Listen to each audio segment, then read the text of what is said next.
Shugaban hafsat sojojin ƙasar Ghana ya fito ya yi magana akan abubuwan da suke faruwa a cikin ƙasar jamhuriyar Nijar. Abubuwan da suke ta faruwa a cikin ƙasar ta kai ta kawo da shugaban ƙungiyar ECOWAS wato Bola Ahmed Tinubu ya yi magana akan yakin da za a yi. Duk abubuwan da suke faruwa a cikin ƙasar jamhuriyar Nijar, Bola Ahmed Tinubu ya yi magana akan su, akan sauke Muhammad Bazoum da suka yi. Yanzu dai abubuwa sai wakana suke a cikin ƙasar jamhuriyar Nijar. Shugaban hafsat sojojin ƙasar Ghana ya fito ya yi magana akan kayan yakin da suka kai wa wato jamhuriyar Nijar domin ta kai wa duk wanda ya kawo mata hari a cikin ƙasar. Yanzu kuma haka abubuwan da suke ta faruwa a cikin ƙasar jamhuriyar Nijar, Bola Ahmed Tinubu ya tsaya ya yi lissafi domin su kai wa wato ƙasar jamhuriyar Nijar hari akan su dawowa da shugabansu wato Muhammad Bazoum kujerarsa. Yanzu kuma shugaban sojojin jamhuriyar Nijar Ibrahim Aliyu kenan ya fito ya yi magana akan irin abubuwan da ya faru akan Muhammad Bazoum. Yanzu kuma sun ce sun yi shirye-shirye akan yakin da za su kai wa wato kasar wato Najeriya. Duk irin abubuwan da suke faruwa akan takaddun da Bola Ahmed Tinubu ya sa hannu domin a yaki wato ƙasar jamhuriyar Nijar.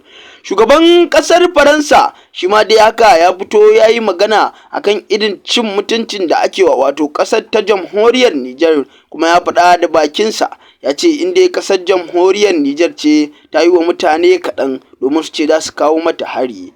Ƙasar Ghana dai har ila yau suna nan su ma suna shirye-shiryensu akan irin yakin da za a yi da jihar Najeriya da kuma shugaban ƙasar jamhuriyar Nijar ya fito ya ƙara da cewa duk irin hare-haren da ƙasar jamhuriyar Nijar take samu su suka jawo kansu.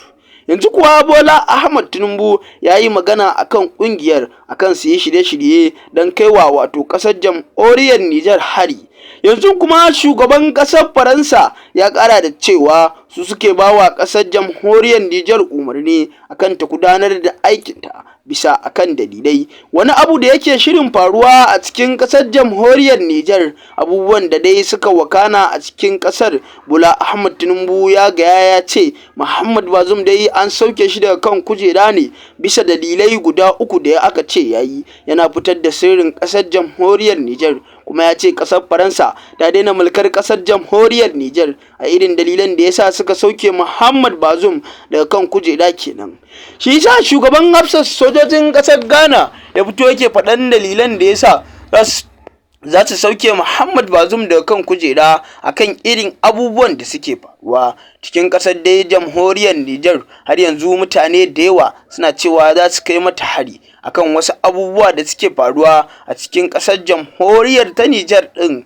Yanzu kuma Bola Ahmed Tinubu ya ƙara fitowa akan wani martani da ya ji ƙasar Ghana tana kawowa wato ƙasar Najeriya, tana cewa duk irin abubuwan da wato ƙasar Najeriya tana da su ma suna da shi don za su yaƙi duk wanda ya ce zai yaƙi ƙasar wato Nijar. Irin abubuwan da suke faruwa kenan a cikin masana'antu kala-kala da cikin ƙasar jamhuriyar Nijar da kuma ta Faransa. Duka irin cin mutuncin da suka yi wa wato shugabansu Muhammad Bazoum na sauke shi daga kan kujera. Sojojin juyin mulki na ƙasar Nijar sun fito sun yi martani ga shugabannin ƙasar wato Najeriya akan irin cin mutuncin da suke cewa za su yi wa ƙasar jamhuriyar ta Nijar ɗin. Shugaban hafsat sojojin ƙasar Ghana kuwa ya yi shiri tsaf akan duk wanda ya ce zai kawo wato ƙasar Faransa da kuma ƙasar jamhuriyar Nijar hari. Har ila yau dai sojojin ƙasar Nijar suna shirye-shirye akan irin abubuwan da za su kai wa wato ƙasar Najeriya.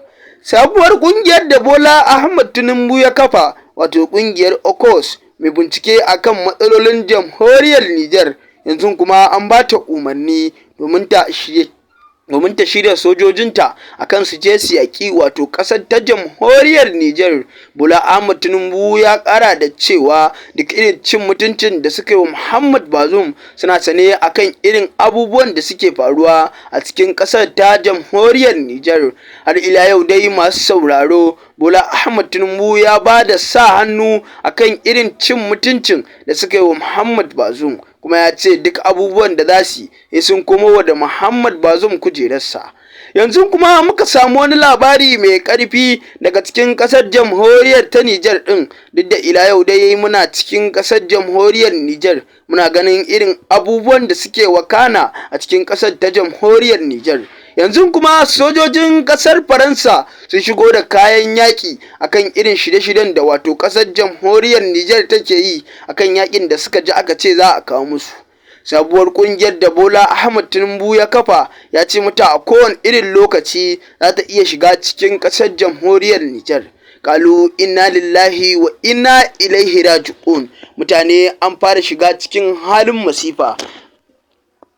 Sauraro da kar ku manta ku dangwala mana subscribing da alamar ƙararrawar sanarwa don samun ingantattun shirye-shiryenmu daga cikin ƙasar jamhuriyar Nijar.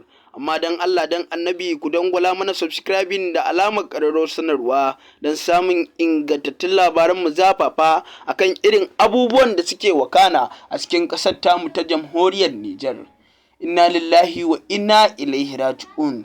Ƙasashe biyar kwa suna neman taimakawa ƙasar jamhuriyar Nijar. Duk wani shugaba na wata ƙasa da ya fito don ya taimaka wa ƙasar jamhuriyar Nijar sai ce sun yi daidai akan sauke Muhammad Bazoum da suka yi. Ƙasar Najeriya ce kawai ta ƙi goyon bayar ƙasar jamhuriyar Nijar akan sauke Muhammad Bazoum da suka yi daga kan kujera, kuma sun ci mai mutunci. Hatta kai ta kawo da sun kai Muhammad Bazoum kotu ta yanke mai hukunci akan ya sauka da kan kujera ya ba wa shugaban hafsar sojojin ƙasar Nijar. Don kuma jim kaɗan dai da cin wannan labari akan irin abubuwan da suke faruwa a cikin ƙasar na sauke Muhammad Bazoum da aka yi da kan kujera, har ila yau dai mutanen cikin ƙasar jamhuriyar Nijar suna mai da martani ga Muhammad Bazoum, suna cewa ba shugaba ne na gari ba. Irin cin mutuncin da suke wa Muhammad Bazoum ya kai ya kawo da shi isa Bola Ahmed Tinubu ya zuba wata ƙungiya, wato ƙungiyar